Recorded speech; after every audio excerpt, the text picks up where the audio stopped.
Here's a quirky British comedy that is currently out on limited release in theaters. This is my review of Brian and Charles. The movie takes place in Wales and is about a lonely inventor named Brian, played by David Earl. He likes to build unconventional contraptions, and most of the time they end up being failures and just don't work the way they are supposed to.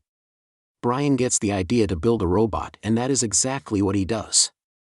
At first, the crude-looking robot he makes doesn't seem to work at all, but one day Brian sees it running around his property. He names it Charles, and their interactions turn into a weird father and son relationship. Brian and Charles is an odd, quirky comedy, and that is part of its charm. The character of Brian is kind of a lonely, depressing character, but he is also really optimistic and has similar qualities to the TV character Ted Lasso. His never-say-quit attitude makes him come off as very motivational, because he keeps on moving forward trying to invent contraptions even though most of them are failures.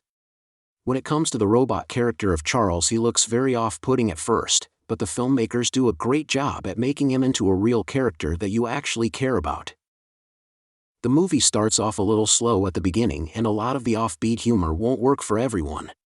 Once the second act kicks in though, it actually really starts to move.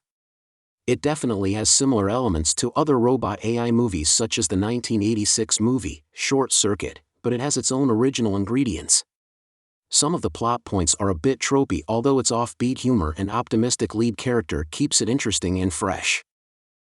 Overall, I really enjoyed Brian and Charles and think it mostly works as a sweet comedy about an underdog. I'm giving Brian and Charles 4 out of 5 stars with a thumbs up.